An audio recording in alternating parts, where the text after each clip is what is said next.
हमारे बीच में है लक्ष्मी जी, जो हमें हर रोज एक प्रोडक्ट के बारे में बताती हैं और बहुत अच्छे तरीके से बताती हैं, कंपैरिजन करके बताती हैं।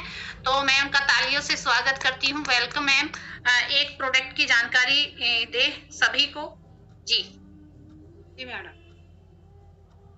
जय आरसीएम सभी बहनों को। मैं लक्ष्मी भोपाल से हूँ। हमारा जो आरसीएम का जीरा है, मैं उसके बारे में आप सभी को जानकारी देती हूँ। जैसे जीरा है जो हमारा आरसीएम का जीरा है, वैसे जीरा हर घर में जीरे का उपयोग होता है या खाने में अपना एक अलग स्वाद रखता है। जीरे का आकार सौंफ की तरह होता है। संस्कृत में इसका नाम जीरक है, जिसका मतलब है खाने को जीर्ण अर्थात पचाने वाला। इस फसल को उगाने के लिए ज्यादा पानी और अधिक मेहनत की आवश्यकता नहीं होती है। यह भारत में लगभग 80% गुजरात और राजस्थान में उगाया जाता है। जीरा एक अच्छा एंटीऑक्सीडेंट है जो शरीर से जहरीले पदार्थों को निकालने में मदद करता है।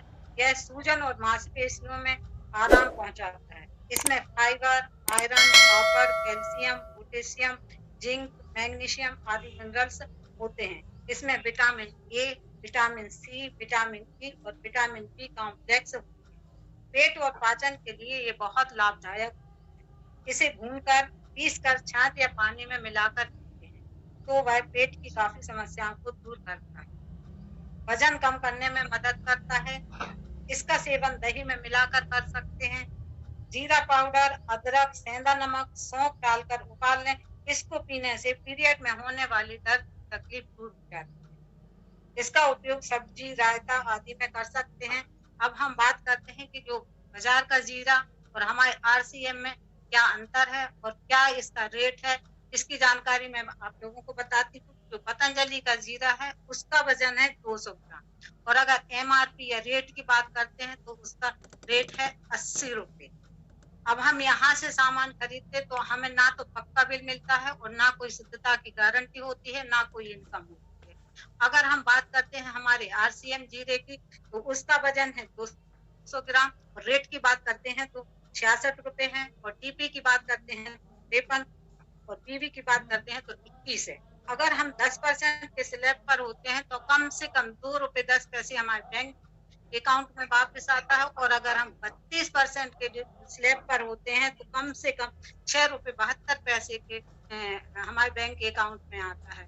अब मैं आप लोगों को एक बात और बताना चाहती हूँ कि आप लोग सावधान हो जाइए, क्योंकि जो बाजार में जीरा मिलता है उसमें जो हमारे घर में झाड़ू लगाते हैं, फूल झाड़ू, उसके बहुत छोटे छोटे टुकड़े कर लिए जाते हैं और उसमें सीमेंट और पत्थर के छोटे छोटे टुकड़ों को मिलाकर जीरे में लपेट दिया जाता है और हम उसको पहचान नहीं पाते हैं कि हमारा ये जो बाजार का जीरा है वो शुद्ध है या अशुद्ध है। तो इस तरह अगर हम उसको अपने हाथ में थोड़ा सा बाजार का जीरा ले लें और उसमें थोड़ा सा पानी अगर हम रगड़ के देखते हैं तो उसमें हमें पता चलता है कि जो मिलावट होती है, जो झाड़ू का टुकड़ा जो रहता है और सीमेंट पत्थर का चूरा रहता है वो हमारे हाथ में चिपक के जाता है और हमें पता चल जाता है कि ये मिलावटी जीरा है। मैं बाजार के हर जीरे की बात नहीं कर रही हूँ, पर मैं ये बताना चाहती हूँ कि इस तरह जीरे में मिलावट होती है, जबकि हमारे आरसीएम में ऐसी कोई मिलावट नहीं होती। हमारा आरसीएम का जीरा बिल्कुल शुद्ध होता है। वहां से सामान खरीदने पे हमें पक्का बिल मिलता है और हमारा जो जीरा होता है वो स्वदेशी होता है और उसमें हमें इनकम प्राप्त होती है। तो ये एक मैंने आप लोगों को जीरे के बारे में एक जानकारी दी। आप सभी ने मुझे सुना, इसके लिए मैं आप सभी को बहुत बहुत धन्यवाद देती हूँ और जय भारत। जी बहुत बहुत धन्यवाद लक्ष्मी जी, आपका बहुत सारी क्लैपिंग आपके लिए, बहुत सारी क्लैपिंग आपके लिए। आपने जीरे की जानकारी दी और इतनी शानदार जानकारी दी और आपने बताया कि नकली जीरा जो बाजार में आता है वो किस क्वालिटी का आता है, किस तरीके से बनाया जाता है, उसकी जानकारी आपने दी। बहुत बहुत थैंक यू। और हर रोज एक प्रोडक्ट की जानकारी आप बहुत अच्छे से देती हैं, उसके लिए बहुत सारी क्लिपिंग मैम आपके लिए। और इसके बाद जी बहुत बहुत थैंक यू। इसके बाद आता है कि पे आउट, यानी कि ये जब हम इस बिजनेस में आ जाते हैं तो पैसा हमें किस तरह डिवाइड करती है ये कंपनी, से बताने के लिए हमारे बीच में है वंदना जी। वंदना जी अपना माइक अनम्यूट करें और पे आउट के बारे में बताएं कि कंपनी किस तरह हमें पैसा डिवाइड करती है। जी मैम। JRC ma'am. जेआरसीएम आवाज आ रही है मैम सही से? बहुत अच्छी आ रही है। मेरा नाम वंदना है और अभी मैं पटियाला पंजाब में रह रही हूँ। मैं रहने वाली यूपी की हूँ और आज मैडम मुझे 2 साल हो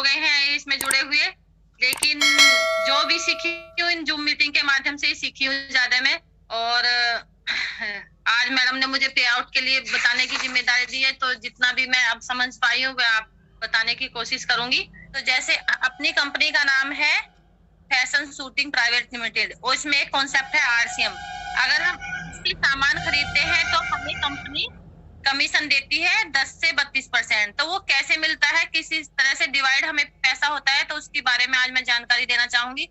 जो हम खर्चा करते हैं उससे, तो जैसे कि हमने 100 रुपए से 4,999 बिजनेस वैल्यू का सामान लिया तो हमें 10% कंपनी कमीशन देती है। उसके बाद अगर 5,000 बिजनेस वैल्यू का हमारा सामान हुआ तो हमें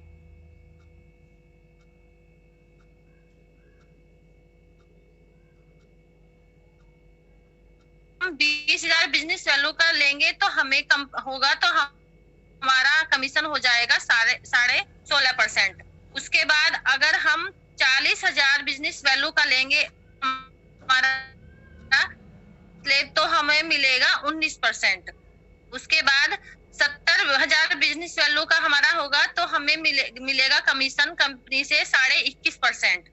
उसके बाद अगर 1,15,000 हमारा बिजनेस वैल्यू का होगा तो हमें मिलेगा 24%। उसके बाद 1,70,000 बिजनेस वैल्यू अगर हमारा होगा तो वो हमें मिलेगा 26.5%। उसके बाद 2,60,000 बिजनेस वैल्यू अगर हमारा होगा तो हमें मिलेगा कंपनी से कमीशन 29%।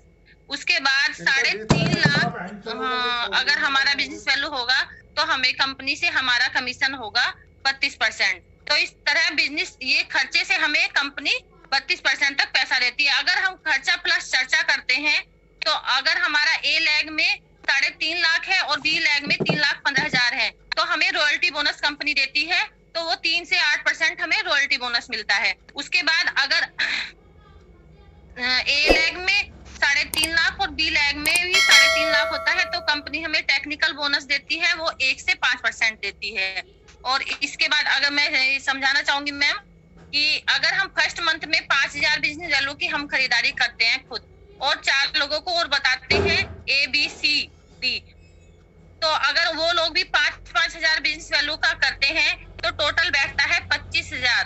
तो 25,000 का कमीशन जो आता है वो 16.5% में आता है, तो इसका 16.5% बैठता है 4,125 रुपए। तो ये टोटल हमें नहीं मिलेगा, ये हमारे जो नीचे जो है इनको भी कमीशन जाएगा, इनको हमारी टीम में बटेगा और हमें मिलेगा 1,725 रुपए। अगर नेक्स्ट मंथ हम देखें तो नेक्स्ट मंथ हम खरीदारी करते हैं 5,000 बिजनेस वैल्यू की और हमारी टीम से होती है, ये टोटल हमारा पहले 25,000 टोटल हुआ था। अगर हमारी A, B, C और D भी 25,000 करते हैं तो टोटल हमारा बैठता है 1,50,000। तो 1,50,000 कमीशन आता है 21.5% में, तो इसका 21.5% बैठता है 22,575 रुपए। तो 16.5% में ये सभी हैं, इनको 16.5% का इनको ये टोटल हमें नहीं मिलेगा। 16,500 रुपए हमारी टीम में बटेगा और हमारा आएगा 6,075 रुपए। उसके बाद अगर हम थर्ड मंथ हम इसमें काम ऐसे ही काम करते हैं, हमारा बढ़ता है वो टर्नआउट। तो जैसे हमने अपने सेल्फ आईडी पे 5,000 बिजनेस वैल्यू की खरीदारी की और हमारे A, B, C और D में 1 लाख जाता है, तो टोटल बैठ की हुई तो हमारा बैठता है 4,50,000। तो 4,50,000 ये 32% में आ जाता है, तो 32% टोटल बैठता है कमीशन 1,29,600। ये हमारा नहीं है, ये हमारी टीम का भी है। हमारी टीम में 86,000 रुपए हमारी टीम में बटेंगे और हमारा होगा 43,600 रुपये। तो इसी तरह हम मैम ये तो हमने खाली एक बताया कि कितना हो सकता है कि इसमें कम ज्यादा भी हो सकता है। तो इस प्रकार हम इस RCM बिजनेस से पैसा ले सकते हैं। मैम इतना ही मैं अब तक समझ पाई हूँ। Thank you ma'am. जय RCM। जी बहुत शानदार, बहुत सारी क्लैपिंग वंदना जी के लिए। उन्होंने बहुत अच्छे से जो भी पे आउट है उसको दिखाया, बताया नहीं, हमें दिखाया, कॉपी पेन पे अच्छे से समझा के आप इसी तरह लिख के बताएंगे तो बहुत अच्छे से समझ में आएगा। और आपके लिए बहुत सारी क्लैपिंग वंदना जी, बहुत सारी क्लैपिंग। बहुत अच्छे से आपने पे आउट बताया कि किस तरह कंपनी हमें 45% का पार्टनर बनाती है। तो बहुत बहुत थैंक यू आपके लिए।